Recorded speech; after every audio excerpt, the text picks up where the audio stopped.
আসসালামু আলাইকুম ওয়া রাহমাতুল্লাহ। আশা করি আল্লাহর অশেষ রহমতে সকলে অনেক ভালো আছেন।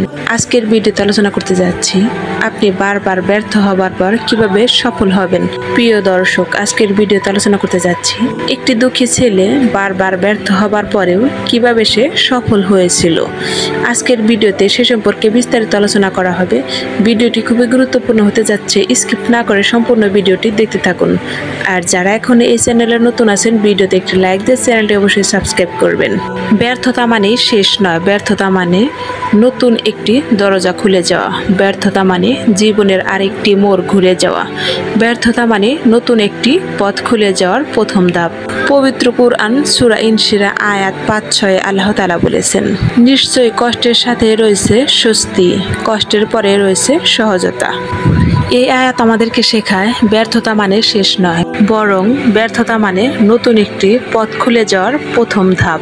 জীবনে আমরা ব্যর্থ হই বিভিন্নভাবে, যেমন আমাদের জীবনে কখনো চাকরির জন্য, পরীক্ষার জন্য, আবার ব্যবসায়িক সমস্যায় আমরা ব্যর্থ হয়ে থাকি।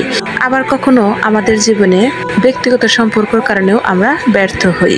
কিন্তু এই ব্যর্থতা যখন আপনার জীবনে আসে, তখন আপনি তা কিভাবে নেবেন?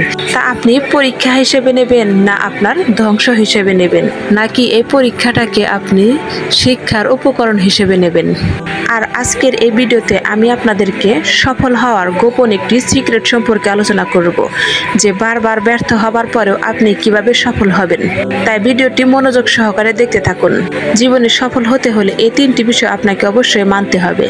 নাম্বার ১, ব্যর্থতাকে শিক্ষা হিসেবে গ্রহণ করুন।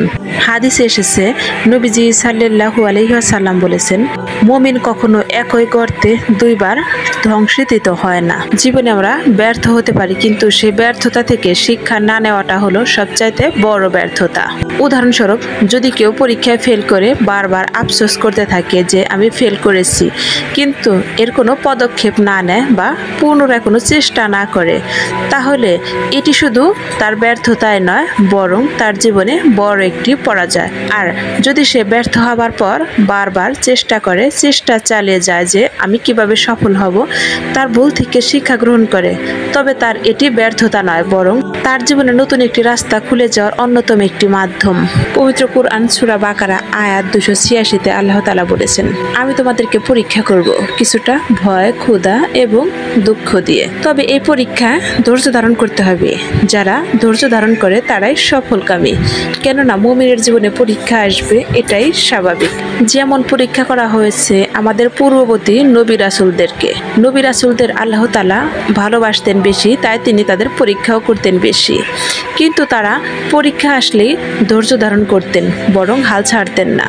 তারা মনে করতেন পরীক্ষা মানেই আল্লাহর বিশেষ নিয়ামতের একটি, পরীক্ষা মানেই আল্লাহর আরও কাছে যাওয়া, পরীক্ষা মানেই আল্লাহর আরও নিকটবর্তী হওয়া। তাই পরীক্ষা আসলে তারা ধৈর্য ধারণ করতেন, হাল ছাড়তেন না।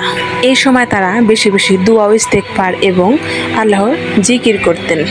জীবনে যদি কোনো পরীক্ষা আসে, নতুন উদ্যমের জন্য চেষ্টা চালিয়ে যেতে হবে। পরীক্ষা মানে শেষ নয়, বরং নতুন একটি রাস্তা তৈরি হয়ে যাওয়া, নতুন সফলতার সিঁড়ি তৈরি হয়ে যাওয়া। যেমন হাঁটতে গেলে যেমন হোঁচট খেতে হয়, যারা একবার পড়ে গিয়ে আবার উঠে দাঁড়ায়, তারাই জীবনে সফলকামী হয় এবং তারাই সফল হতে পারে। আর যারা পড়ে গিয়ে পড়ে থাকে, তারা কখনো সফল হতে পারে না। তারা শুধু মুখে সফলতা চায়, কিন্তু তারা ধৈর্য ধারণ করতে চায় না এবং পরীক্ষার জন্য পুনরায় প্রস্তুতি নিতে চায় না। তারা ভয় পায়। ভয় পেলে কখনোই সফল হওয়া যায় না। তাই আমাদেরকে সবসময় পরীক্ষার জন্য প্রস্তুত থাকতে হবে এবং সফলতার জন্য এগিয়ে যেতে হবে। যেমন একজন ছাত্র যখন একবার পরীক্ষায় ফেল করে, সে কিন্তু চেষ্টা করে, চেষ্টা করার পর সে আবার সফল হয়ে যায়। ঠিক তেমনি যখন কোনো মানুষ বারবার চেষ্টা করে, চেষ্টার পর আল্লাহ তাআলা তাকে সফলতা দান করেন। সফলতা মানে শুধু একবার চেষ্টা করা না, সফলতার মানে শুধু একবার দুইবার চেষ্টা করা না, বরং তার চেষ্টাকে অব্যাহতভাবে চালিয়ে যাওয়া। সে শুধু ভরসা করে আল্লাহর উপর, যে আমি চেষ্টা করব আল্লাহ তাআলা আমাকে সাহায্য করবেন।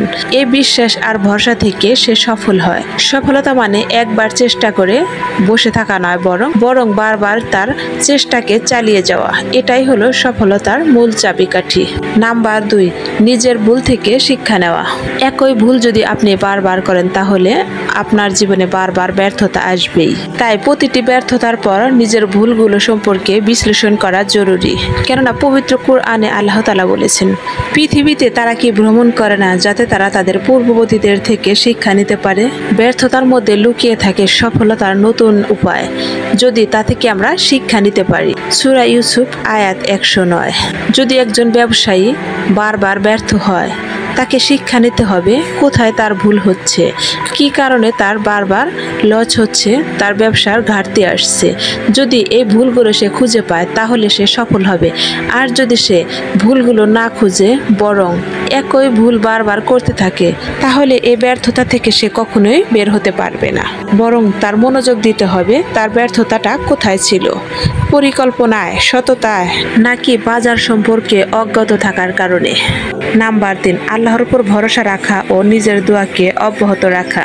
আল্লাহ ছাড়া কেউই আমাদেরকে সফলতা দিতে পারে না। এই বিশ্বাস আর ভরসা রেখে ব্যর্থতার সময় বারবার আল্লাহর কাছে দোয়া করতে হবে এবং আল্লাহর উপর ভরসা রাখতে হবে যে তিনি আমার জন্য যথেষ্ট। আর দোয়াকে অব্যাহত রাখতে হবে।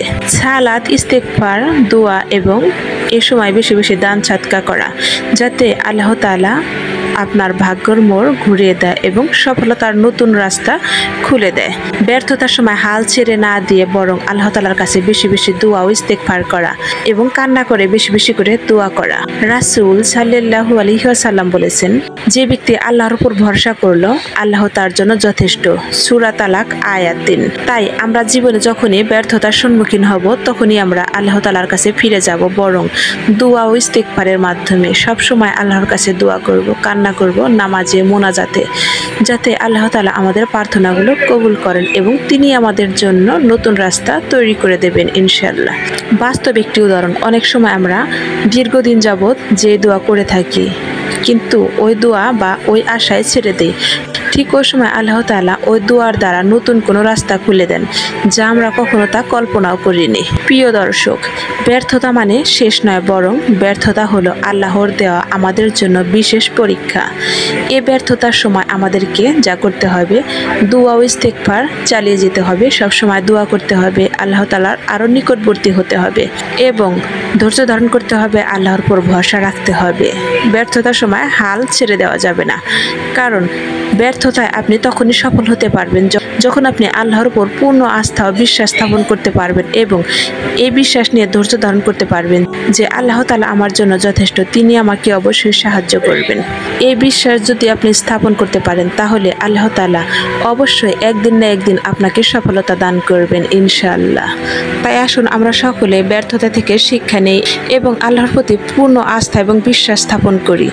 তিনি আমাদের জন্য যথেষ্ট, তিনি আমাদেরকে অবশ্যই সাহায্য করবেন। আর বিপদে কখনোই হাল ছাড়বেন না, বরং বিপদের সময় বেশি বেশি দোয়া ও ইস্তেগফার করবেন। প্রিয় দর্শক, ভিডিওটি কেমন লাগলো কমেন্ট করে জানাবেন আর ভিডিওটি অনেক অনেক শেয়ার করবেন যাতে সকলে জানতে পারে আর অনেক বেশি জ্ঞান অর্জন করতে পারে। আর আজকের ভিডিওটি এ পর্যন্তই, দেখা হবে আবারও কোনো নতুন ভিডিও নিয়ে। সে পর্যন্ত সকলের সুস্বাস্থ্য কামনা করে আজ এখানেই বিদায় নিচ্ছি। আল্লাহ হাফেজ।